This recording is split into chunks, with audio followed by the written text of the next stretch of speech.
Today, girls, we're gonna have a little sisterhood chat. Are you guys ready to get real? Like real? All right. Well, today we have Jeannie Hurley, my beautiful mom, Pastor Beth Green, I love you. My friend Heather Keith, she leads our children's ministry here, and she just brings so much value to the younger generation, so thank you for that. And my dear friend, Elena Diggs, she's old enough to be my mother, but she's one of my closest friends. Yeah.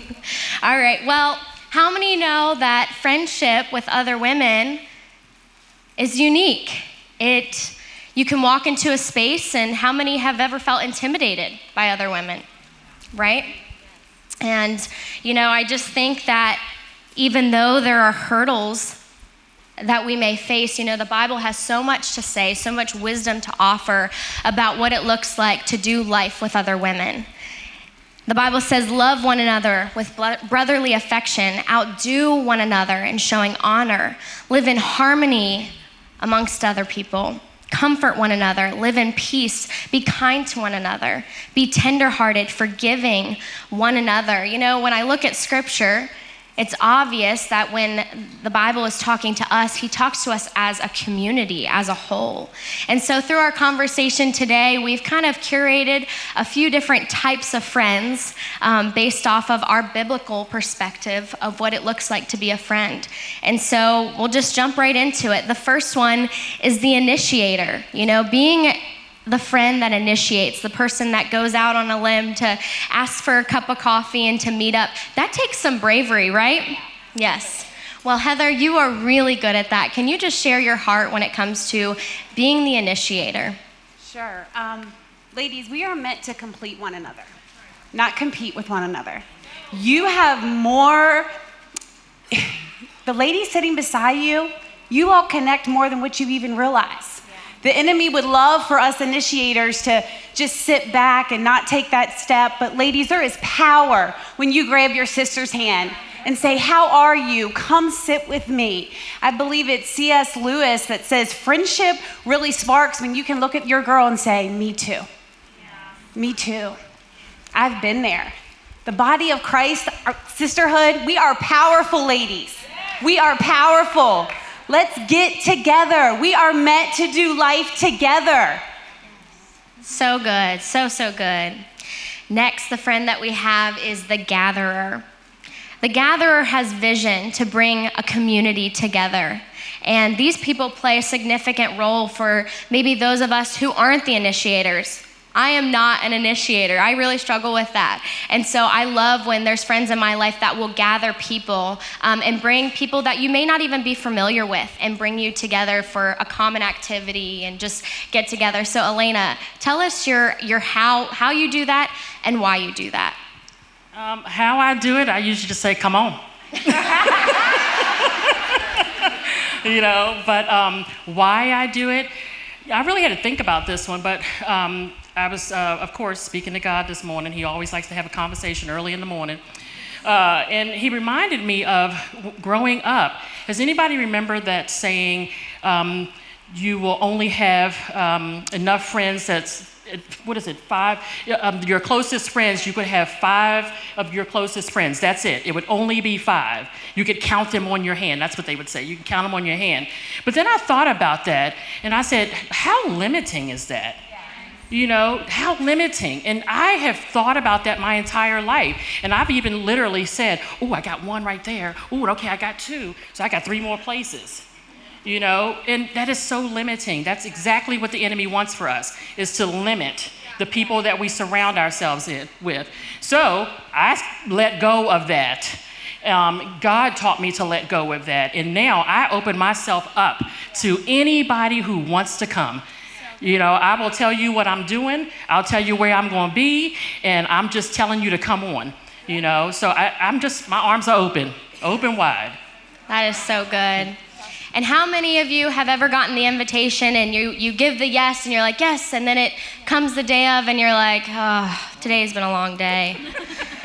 I think I'm just going to stay home. you know? And it's those times that when you push through and you decide to go hang out and go have a night out with the girls, you leave refreshed. You leave more joyful, and even your husband notices it, right? So that is so good. Next, we have the generational friend.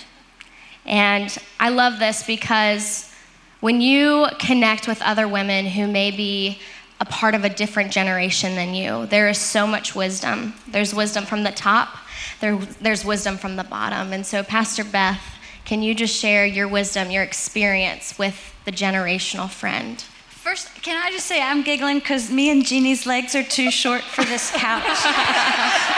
And I feel like the girl on the big comfy couch up here. So Jean, let's just do what we do. Yeah, We're up here giggling because our legs, do we sit on the edge? What do we do? So we're just gonna be comfortable. The generational friend. So I feel like there's so much inspiration in the relationship in the Bible in Luke chapter 1 between Mary and Aunt Elizabeth. There's so much in that. First of all, I think the older woman, Aunt Elizabeth, must have been someone that Mary knew loved her, knew believed in her. She knew that she was a safe place. And Aunt Elizabeth must have been so approachable. And I think sometimes we as older women, we have a temptation to think, well, I don't have anything to offer anymore. Oh, I'm not young anymore. Oh, the young girls don't need me. The young girls don't need me around, but we need each other. There is a beautiful exchange between Mary and Elizabeth that we can learn from. I think Mary knew that she could run to Aunt Elizabeth and she would meet her with open arms. I knew that she knew that she would trust her and that she would speak into her. And oh my goodness, did she speak into her? Who am I that the mother of my Lord, would come to me? And I think there's a lot to be said there too, to us older women, that we need to be so believing in the generation coming behind us that we're willing to step back and go, okay, who am I? It's your turn, girl. You go and you shine and you rise and you go live out that destiny that's inside of you. And I'm just going to stand here in awe of what God's got going on inside of you. But to the young girls, I would also say, you know what? You don't know it all. We like to pretend we do. And it's hard. Can I just confess, I think it's hard sometimes to offer advice to younger women because I find that they don't want to hear it. Is anybody, can I just get real? I feel like I try to offer advice sometimes and they're like, oh yeah, well, I know something that I learned on Pinterest. And that's okay, but I'm just saying, we're all younger than someone, and we're all older than someone. So this goes for every person in the room. I feel like if you're the younger person in the room, you've always got something to learn. And if you're the older person in the room, there's always someone around you that needs you to believe in them. And I think this generational friendship thing is so valuable. So valuable. Absolutely. Well, next, the friend that we have is the dirty laundry friend. So I have a funny story for you guys.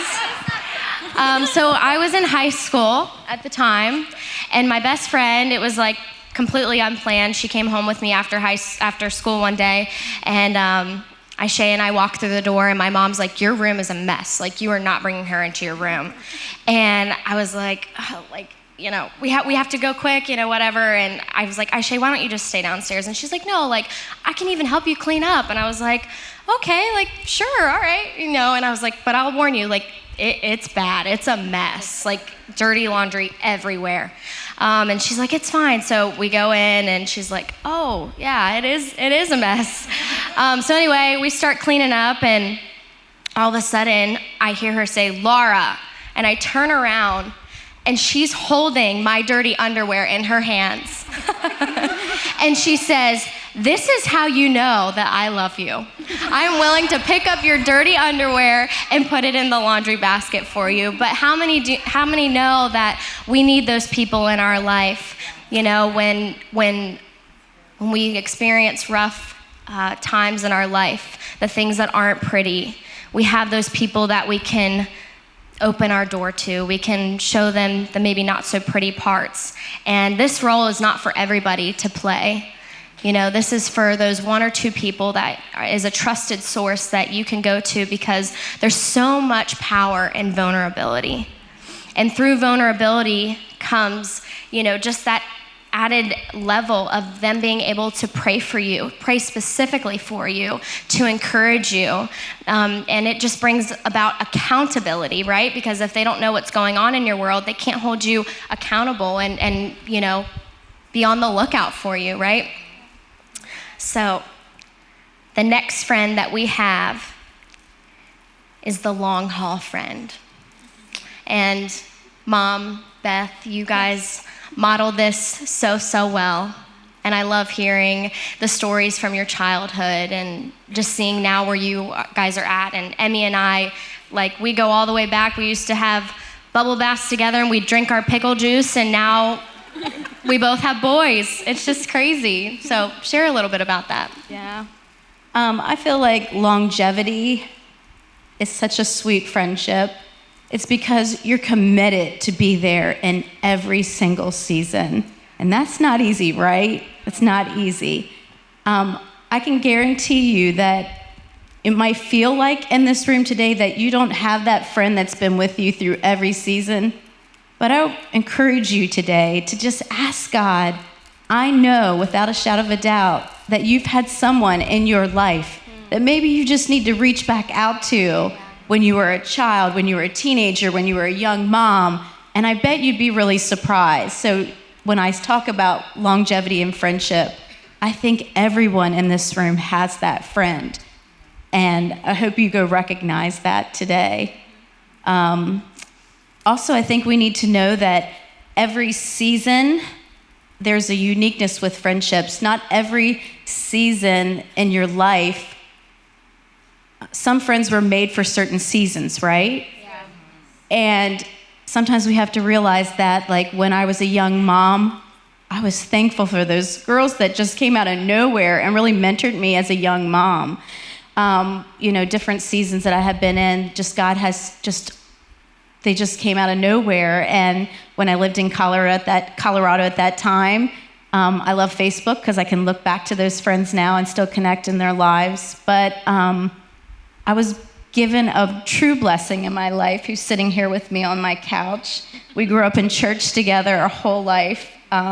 We talked and we dreamed, and that's the sweet thing about the longevity and the long haul friend, is that my favorite part with her is how we dream together, how we talk 20 years from now, what we're gonna be doing, you know, and watching our kids, praying for each other, the good, the bad, the ugly. We're there for each other. You know, I can be who I am, she can be who she is, and we love each other just the same, right? You need those kind of girls in your life through every single season.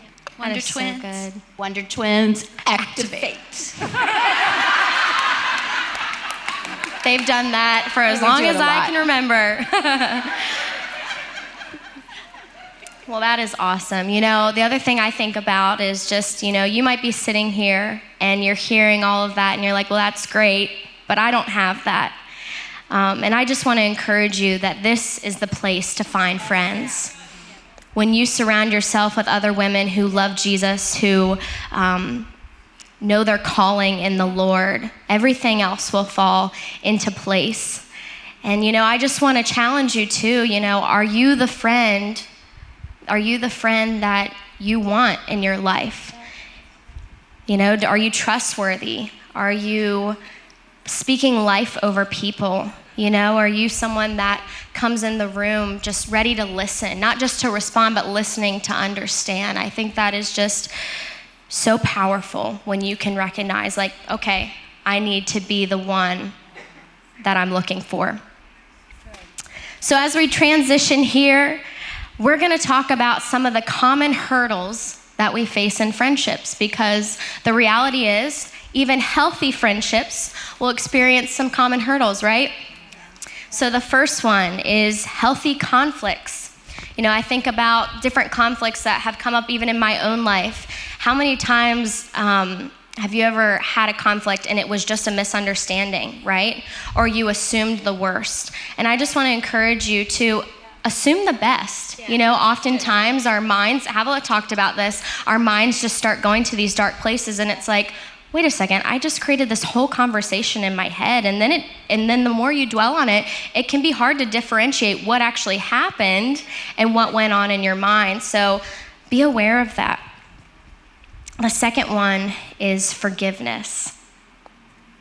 Forgiveness. And the thing that I've recognized is forgiveness is often more for us than it is for that person. So powerful. In Colossians 3:13, it says, forgive as the Lord forgave you. And I think when we can remind ourselves of that, it's a lot easier said than done.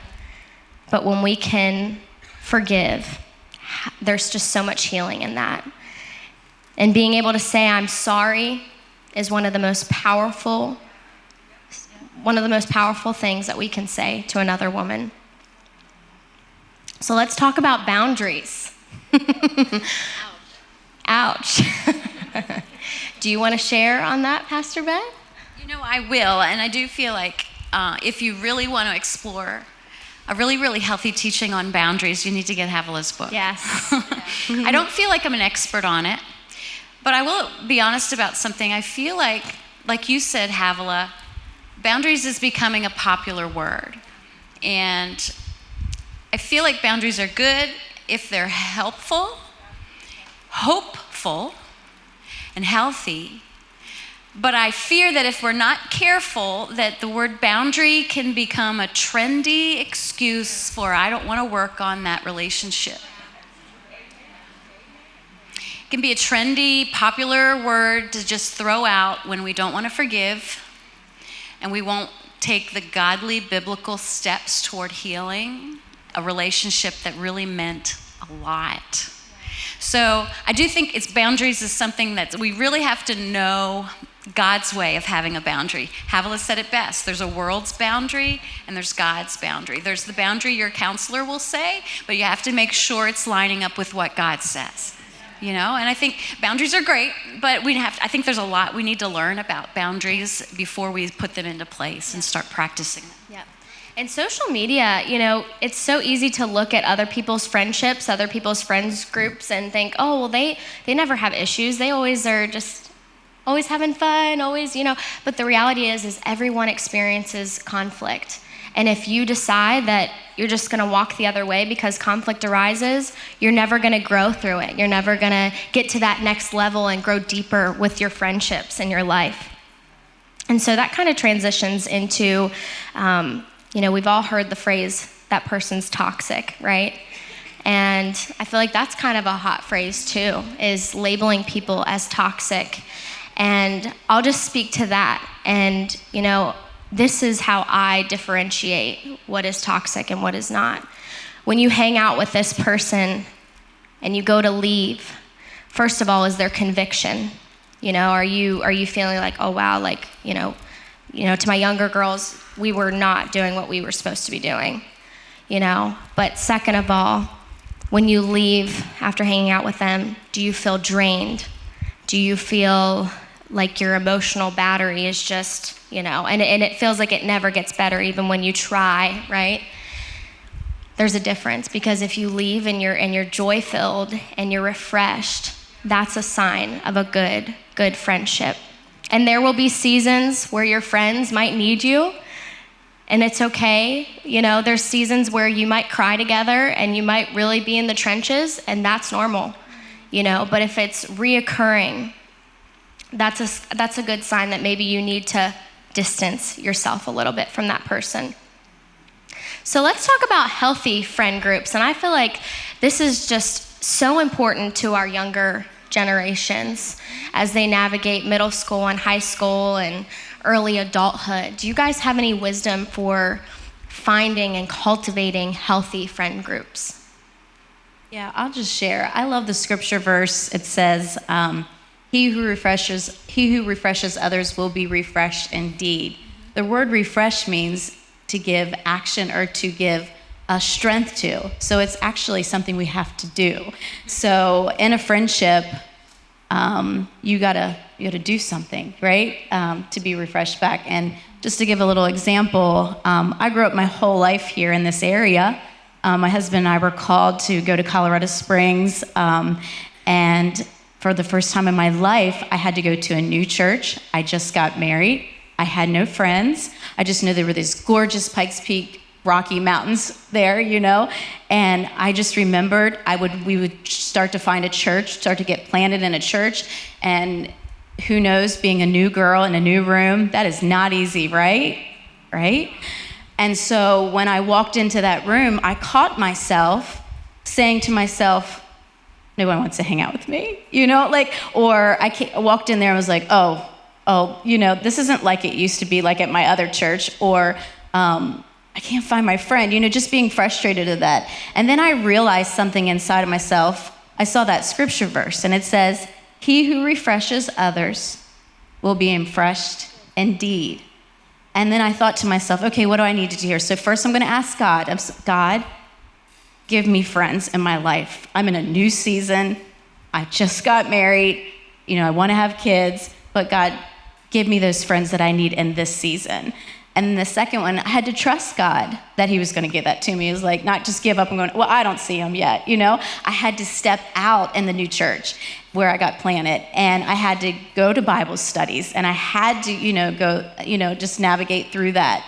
And I found out that, it was really cool that how God just kind of navigated me through that. Does anybody here, have you ever been refreshed by this woman? I mean, she's amazing.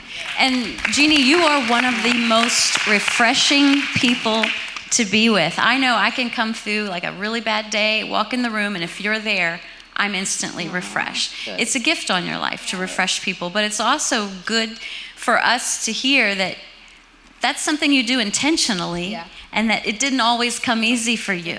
And so we can sometimes say, well, that's just Jeannie, she's refreshing, but it's something we all can choose to be, and that's a principle that you have worked out in your life to bless others and become that, that's awesome.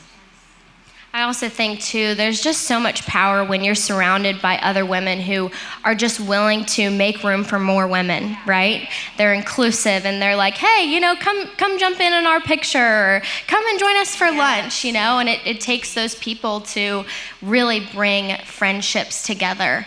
And I'll just say, too, your friend groups, like, be intentional about what you're doing, what you're talking about when you're hanging out. And, just if you keep your eyes focused on Jesus and him at the center of your relationships, that is what will bring healthy and whole friendships. And as we talk through all the different friends, the gatherer, the initiator, if you start to cultivate those, maybe one of those stuck out to you and you're like, oh, I am really good at gathering people.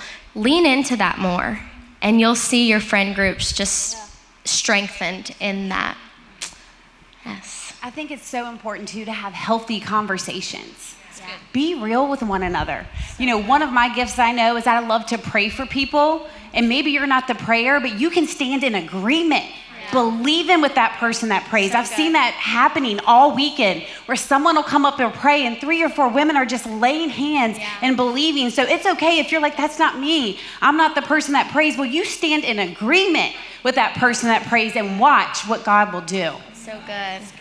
So good. I was talking about refreshing. There's also a thing about being intentional and building a relationship, especially the lifelong friend. Beth did something that she probably doesn't even remember her doing, but we went somewhere, I forget where our flight was, but you were sitting in the airplane ahead of me with Kevin up front, and Alan and I were in the back somewhere, in the middle back somewhere. And I noticed that you had picked up a magazine and she was reading it, and I was like, oh, that looked like a really cool magazine. I should have got a copy of one.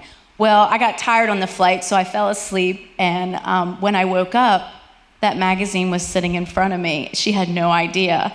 But not only did she share her magazine with me, she took a pen and wrote through that magazine and wrote intentional friendship. The magazine was actually on long-lasting friendships. And she had taken on certain pages and just written, just different messages. And that was gold to me. Like, I went at the magazine, but holy cow, I still have that. I still have it on my desk, so it means a lot to me. So I think as friends, you need to speak it more. Those lifelong friends, like, go back over your life and say thank you, because you have no clue that they would probably even know that they did that or remember that. And they're like, oh, right, and then it will stir it up. So I just encourage you to be intentional about your friendships and your relationships in your life. So good. You're the Lucy to my Ethel, Yes. Jean. Oh, yeah, you did. Okay, PB. Okay, Jeff. So go ahead. I was going to say, I just want to go back a little bit on, so how do we do that? Like, how do you get these friends that we're talking about? Yeah. Now, I am quite the extrovert. There's a whole lot of people in this room that'll tell you that. I am hardly ever shy. But I'll tell you, when I first came to Airborne, was I nervous. And I was scared, I was shy. I even brought my little 8-year-old sidekick. He's supposed to be my friend. He ditched me real quick. But anyway, I walk in, and the first person that walks up to me is this cute little 19-year-old. I think you were 19 at that time. You had just gotten married. 20, see? So this cute little 20-year-old walks up to me and immediately introduced herself. Can I help you? Tell me what you're interested in. Well, let me show you where to sign up. And come on up here, you're gonna sit right here. I wanted to sit the furthest in the back as possible, but she made sure that I came in, that I gathered in with everybody else. And as she said earlier, we have been such great friends. And I literally am old enough to be her mother. But it didn't matter. Her age did not matter. It was about someone who reached out to me, made me feel welcome, made me feel loved, made me feel accepted. And it completely took away my fears, my nervousness, everything about why I was there. I was actually there to audition for one of the Christmas shows. I literally said to her, I don't want a big part or anything. I just want to sing in the background. I ended up with Perdita. Yeah, you did good. You rocked it. Oh my gosh. I guess they saw more in me than I saw in myself. So I just say to those of you in the room who are feeling a little lonely, maybe you came to Adored by yourself, you took that first step out on faith. And I'm just telling you, look around the room. Look at all of these ladies in this room that are ready and willing and able to give you that love that you need, the acceptance you need, whatever it is. It only takes a step. You literally just have to walk in the door. I will encourage you all, don't let this be it. So good. Don't stop here. In the fall, we start up with our Bible studies. Let me tell you, we have some good times. Yes. And if you want to make one friend that night, come on. I dare you. Yep. I dare you. Because you will leave out of here with more than one. I guarantee you. I guarantee it. So Absolutely. be bold, be brave, and just step in the door. We got you, girl. We got That you. is so good. So good. We got your back. That's awesome. Well, I would just encourage you before you head out the door for your afternoon break, why don't you set up a date to get coffee with someone in the room? Maybe you go out to lunch right after this and just start cultivating that right now. But like Elena said, there's things that will happen that we have strategically put in place so that we continue on this path of better together. We have Sisterhood Saturdays coming up as well. And so there's just so many unique opportunities just to get together with the girls. And, I'm always so proud of those women that come by themselves to Bible study and step out and to watch the fruit that comes out of them being bold enough to walk through the front doors of our church and just connect with other women.